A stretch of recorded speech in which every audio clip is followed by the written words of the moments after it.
नेपाली सिने जगतमा घटेको अहिले दुःखद घटना, स्याड न्युज यहाँहरू सबैलाई थाहा भइसक्यो होला।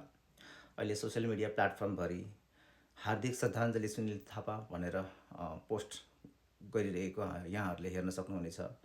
कलाकार क्षेत्रका धेरैजनाले र आउट अफ कलाकारहरू, आउट अफ फिल्डहरूले धेरैले पोस्ट गर्नुभएको यहाँहरूले हेर्न सक्नुहुनेछ।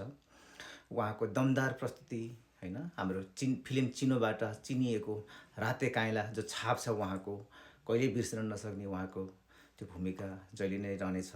र नेपाली जगतमा मात्रै नभएर उहाँले बलिउड जगतमा पनि कदम राख्नु भएको थियो। उहाँले एक दुईजीको फिल्म एक दुईजीमा पनि उहाँले अभिनय गर्नुभएको थियो भनेदेखि इन्डियन फिमेल बक्सर म्यारीकोममाथि आधारित उहाँको बायोपिकमा फिल्ममा पनि उहाँले अभिनय गर्नुभएको छ। प्रियङ्का चोपडाको एउटा गुरुको रूपमा, एउटा बक्सर गुरुको रूपमा चाहिँ अभिनय गर्नुभएको थियो। यहाँहरूले हेर्न पनि सक्नुहुनेछ, युट्युबमा पनि एभाइलेबल छ। उहाँको जुन योगदान रहेको छ सिने जगतमा सधैँ नै याद रहनेछ। मेरो त एकदम फेभरेट हुनुहुन्थ्यो उहाँ, एकदम उहाँको रोल एकदम, र साथै साथ पर्सनली पनि, व्यक्तिगत रूपमा पनि एकदम राम्रो फ्रेन्डली मान्छे, एकदमै याद रहनेछ। उहाँलाई म हृदयदेखि नै हार्दिक श्रद्धाञ्जली भन्न चाहन्छु। उहाँको स्वर्गमा बास होस्।